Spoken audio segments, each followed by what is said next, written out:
General Bajwa और नवाज शरीफ का गठजोड़ कब से था, कैसे था, क्यों था, ये हम हकायक और दलाइल के साथ आपको बताएंगे। और जनरल बाजवा ने इमरान खान के साथ एक तारीखी वर्किंग रिलेशनशिप क्यों बनाया। कप्तान ने रजीम चेंज के सारे गद्दार बेनकाब कर दिए। पहली बार मीर जाफर और मीर सादक के नाम बता दिए। बिस्मिल्लाहिर्रहमानिर्रहीम सल्लल्लाहु अला मुहम्मद सल्लल्लाहु अलैहि वसल्लम। अस्सलाम वालेकुम। आप यूट्यूब चैनल देख रहे हैं और मैं अली अहमद भट्टी हूँ। आज के इस व्लॉग में हम बात करेंगे कि जनरल बाजवा और नवाज शरीफ का गठजोड़ कब से था, और ये हम हकायक की रूह से वाज़े करेंगे कि जनरल बाजवा और नवाज शरीफ का गठ शुरू दिन से ही था। जब जनरल बाजवा को अपॉइंट किया तो तब से ही जनरल बाजवा और नवाज शरीफ का गठजोड़ शुरू हो गया था। तो आइए सुनते हैं हकायक की रोशनी में कि इनका गठजोड़ कैसे था। तो नाजरीन, सबसे पहले हम आते हैं कि जब नवाज शरीफ साहब ने जनरल बाजवा की अपॉइंटमेंट की चौथे नंबर से लाकर इन्हें आर्मी चीफ बनाया, तो उस वक्त सूरत हाल ये थी कि पाकिस्तान को नून लीग ने कर्जों में डुबो दिया था और जितने भी मेगा प्रोजेक्ट लगाए थे वो सब महंगे तरीन बिजली के प्रोजेक्ट लगाए, और फिर इन्होंने जो है ना महंगे तरीन कर्जे लेकर लाहौर में ऑरेंज ट्रेन जो है ना बनाई। तो उसके बाद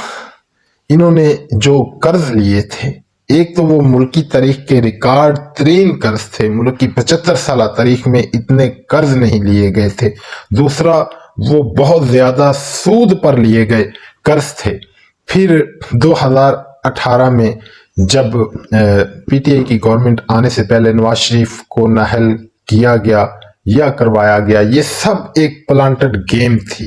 क्योंकि इमरान खान एक उभरती हुई ताकत के तौर पर सामने आ रहे थे। 2013 में भी इमरान खान को गिरा कर उनका रास्ता रोका गया और नवाज शरीफ को 2/3 के करीब जो अक्सरियत दिलवाई गई वो एक बिल्कुल जेली तरीके से दिलवाई गई। हालांकि 2018 से ज्यादा 2013 में इमरान खान साहब उरूज और पीच पर थे, तो उस वक्त भी इमरान खान के साथ साजिश हुई, लेकिन 2018 में उन्हें क्यों लाया गया, हम इस बात से पर्दा उठाएंगे। 2018 से पहले जब नवाज शरीफ को नाअहल किया गया और फिर वजीर खजाना इसहाक डार मुल्क से जो है ना नवाज शरीफ के जहाज पर बैठकर लंदन में भागे, तो जब ये दूसरे वजीर खजाना मुफ्ता इस्माइल वजीर खजाना बने, तो इत्फाक से, क्योंकि अल्लाह तबारक व तआला ने हक को सामने लाना होता है, GHQ में जनरल बाजवा को ये ब्रीफिंग दी। चूंकि ये एक प्लान था सब इनका, ब्रीफिंग दी, तो ये जनरल बाजवा साहब ये ब्रीफिंग सहाफ़ियों को दे बैठे कि हमको जो है मुफ्ता इस्माइल ने ये कहा कि इसहाक डार मुअश्शत के आगे ऐसे जो है ना वो कह लें कि बम बांध गए हैं, ऐसी बारूदी सुरंगें बिछा गए हैं कि कोई भी गवर्नमेंट जो नेक्स्ट आएगी वो 3-3.5 साल तक अनथक मेहनत करने के बावजूद उसकी कमर सीधी नहीं होगी। तो बाजवा साहब दुआ करें कि हमारी गवर्नमेंट ना आए, यानी कि वो दुआ करनी थी, दुआ नहीं करनी थी। तो फिर बाजवा साहब ने दवा की, यानी कि ऐसे बंदे को लाया जाए जो सख्त तरीन और ईमानदार हो और वो मुअश्शत को भी पटड़ी पर डाल दे और उसके अलावा मुल्क के हालात को बेहतर कर दे, मुल्की खजाने को बेहतर कर दे, और साथ साथ हम उसे इतना बदनाम कर दें कि वो पिट जाए अवाम की नज़रों में, और दोबारा जो है नून लीग और पीपल्स पार्टी और मौलाना फजलुर रहमान जैसे लोगों को हम दूध के धुले बनाकर दोबारा गवर्नमेंट में ले आए और यूं इमरान खान का पता साफ हो जाए। लेकिन अल्लाह अल हक है, इमरान खान साहब जैसे ही गवर्नमेंट में आए, क्योंकि ये सब मामला तयशुदा थे, کہ نواز شریف کو نااہل کیا جائے گا، وہ پھر اسے ملک سے باہر بھیجا جائے گا، پھر جو ہے نا عمران خان صاحب گورنمنٹ کریں گے، وہ سخت فیصلے کریں گے معیشت کی بحالی کے لیے۔ تو عمران خان صاحب نے یقیناً ابتدا میں سخت فیصلے کیے معیشت کی بحالی کے لیے، ٹیکسز وغیرہ بھی بڑھائے، کرونا کا بھی مقابلہ کیا۔ کرونا کے دور میں باجوہ صاحب کی خواہش تھی کہ مکمل لاک ڈاؤن لگایا جائے، لیکن ان کی خواہش کے برعکس اسمارٹ لاک ڈاؤن لگائے، جن سے ملک کی معیشت متاثر نہ ہوئی۔ اور پھر جب کرونا ختم ہوا تو انڈسٹری کے لیے، ہر قسم کی انڈسٹری کے لیے، اسمال انڈسٹری کے لیے ایک بہترین پیکجز دیے، اور یوں جو ہے سالوں میں نہیں بلکہ مہینوں میں پاکستان کی انڈسٹری عروج پر چلی گئی۔ پاکستان کی کہنے کے جتنی بھی صنعت تھی وہ سب ترقی پر گامزن ہو گئی، اسمال انڈسٹری کو قرض دیے، نئی انڈسٹری لگنی شروع ہو گئی، تو معیشت 6% پر آ گئی، زراعت ریکارڈ پر تھی، یعنی کہ پاکستان مکمل طور پر جو ہے نا تیز ترین ترقی کے سفر کی طرف گامزن تھا۔ ملکی خزانے میں جو ہے 20 ارب ڈالر سے زیادہ رقم تھی۔ اسٹیٹ بینک بتاتا ہے کہ تب کے جو ہے ملکی ریزرو تھے وہ 20 ارب ڈالر سے زیادہ تھے۔ تو یوں سب کی آنکھیں پھٹی کی پھٹی رہ گئی کہ ہم نے کرنا کیا تھا، لیکن ہو کیا گیا ہے کہ عمران خان تو ہم سے پٹ ہی نہیں سکا۔ تو پھر یوں یہ رجیم چینج لے کر آئے، کیونکہ جو عمران خان کا لاسٹ مرحلہ چل رہا تھا وہ یہ چل رہا تھا کہ ان سارے چوروں ڈاکوؤں سے جو 3300-3400 ارب روپیہ انہوں نے کرپشن کر کے بیرون ملک میں جائیدادیں بنائی، بینک بیلنس بنائے، منی لانڈرنگ کی، تو وہ اینڈ آ گیا تھا کہ ان سے کرپشن کے پیسے نکلوائے جائیں، وہ کیسز کو منطقی انجام تک پہنچا کر۔ لیکن تب پھر ایک تو جو ہے نا عالمی طاقتور دنیا کبھی بھی پاکستان کو پھلتا پھولتا نہیں دیکھے گی، یہ بات یاد رکھیں، کیونکہ پاکستان ایک ایٹمی ملک ہے اور دنیا کی 10ویں بڑی فوجی طاقت ہے، تو وہ ایک اسلامی ملک کو کیسے برداشت کر سکتے ہیں اس نہج پر، کیونکہ عالمی طاقتور دنیا کے لوگ بھی شامل تھے۔ نواز شریف صاحب وہاں بیٹھے تالیاں بجانے کے لیے، تو وہاں نہیں بیٹھے تھے، وہ یہی ڈیلے کر رہے تھے کہ پاکستان میں جو ہے واپس کیسے آنا ہے، عمران خان صاحب کو ختم کیسے کرنا ہے، اور دوبارہ سے ہم نے اپنے آقاؤں کی غلامی کیسے کرنی ہے، اور اندر سے بھی جو ہے نا پوری ان کو سپورٹ مل رہی تھی۔ اور پھر یوں رجیم چینج ہوا اور دوبارہ سے نون لیگ کو لے آئے۔ عمران خان صاحب بھی جو ہے نا ایک دن پہلے اس بات پر اظہار کر چکے ہیں کہ یہ میری حکومت ختم کر کے مجھے صرف 2 طریقوں کے ساتھ پی ٹی آئی کو اور مجھے ختم کر سکتے تھے کہ ہم سے بہتر کرتے، معیشت کو، غربت کو اور کم کرتے، مہنگائی کو جو ہے نا اور نیچے لاتے، تو اس طریقے سے پی ٹی آئی اور عمران خان ختم ہو سکتا تھا۔ بصورت دیگر انہوں نے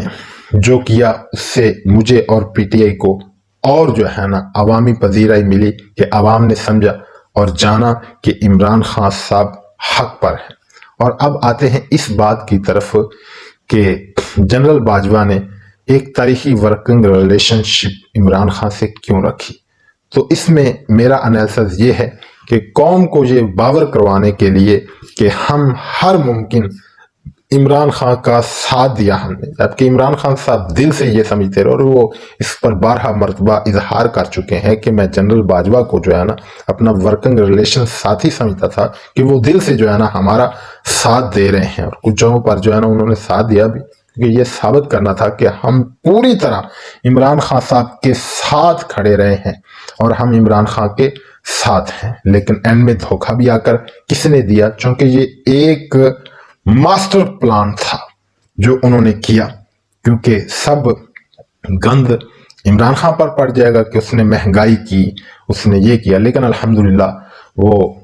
انما الاعمال بالنیات، حدیث نبی صلی اللہ علیہ وآلہ وسلم کے اعمال کا دار و مدار نیتوں پر ہوتا ہے، اس کی نیت ٹھیک تھی، بجائے جو ہے نا ان کا جو مائنڈ تھا اس کے برعکس ہو گیا اور ملک ترقی کی طرف چلا گیا، انڈسٹری ہماری جو ہے نا ترقی کر گئی، ہماری ملکی گروتھ جو ہے نا اوپر چلی گئی، ڈالر جو ہے نا بہت زیادہ پاکستان میں آ گئے اور پاکستانی بھی بہت زیادہ پاکستان میں ڈالر بھیجنے لگے۔ تو یہ ان کا پلان فیل ہو گیا اور پھر یہ زبردستی سے حکومت میں آئے، اور جس نہج پر اس وقت انہوں نے پاکستان کو پہنچا دیا ہے 0.6% ग्रोथ रेट पाकिस्तान असूली तौर पर डिफॉल्ट कर चुका है। सिर्फ ऐलान बाकी है, पाकिस्तान के ज़ाती डॉलर कुछ भी नहीं रह गए, वो वही हैं जो यूएई के, सऊदी अरब के और चाइना के डॉलर हैं। दूसरी तरफ इंडिया दुनिया की दूसरी तीसरी बड़ी मईशत बनने के लिए जा रहा है, लेकिन हम चाइना और सऊदी अरब और दुबई से डॉलरों की भीख मांगने पर मजबूर हैं। तो इसलिए ये तासर देने के लिए कि हमने इमरान खान साहब की हर मुमकिन मदद की, फिर भी ये नाकाम हो गया, लेकिन अल्लाह ताला ने जो है ना उसको सुरखरू किया। ये तासर कौम में पैदा नहीं होने दिया, बल्कि ये इम्पोर्टेड गवर्नमेंट को लाकर ये तासर खुद ही ज़ाहिर कर बैठे। और ये कह लें कि जो करता है अल्लाह ताला करता है, कि इनकी हर तदबीर, इनकी हर साजिश उल्टी इनके गले पड़ गई कि ये मजबूत मईशत पर आकर बैठे। मजबूत जो है ना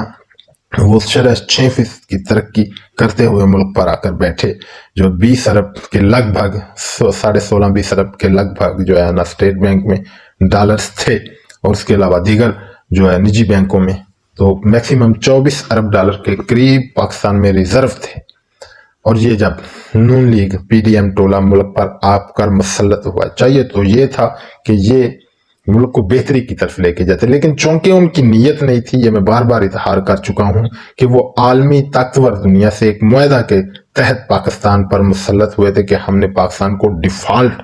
करना है और जो जो उनके अहकामात थे उन पर अमल करना है। इनके जो है ये थी कि हमने दोबारा पाकिस्तान के खजाने को कैसे लूटना है, फिर से डॉलर्स जो है ना हमने मनी लॉन्ड्रिंग करके या जहाज़ों के जरिए बाहर कैसे भेजने हैं, और उनका ये था कि पाकिस्तान को डिफॉल्ट करके हमने अपने कंट्रोल में कैसे करना है। तो ये है मुकम्मल जो है ना इनका एक प्लान, जिसका हमने आपसे तफसील के साथ जिक्र किया। और अब इमरान खान साहब ने अपने जो है ना एक दिन कबल जो उन्होंने जमील फरूकी साहब को इंटरव्यू दिया, उसमें इमरान खान साहब ने सारे गद्दारों को बेनकाब कर दिया जमील फरूकी साहब के इस सवाल पर कि वो जिनको आप मीर जाफर और मीर सादक कहकर पुकारते हैं वो कौन लोग हैं। तो इमरान खान साहब ने कहा कि ये वही लोग हैं जो रजीम चेंज लाए और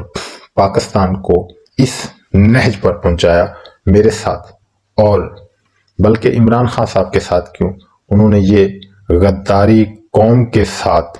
अवाम के साथ और पाकिस्तान के साथ की है। अब कोई कहने में आर नहीं कि ये बाजवा साहब,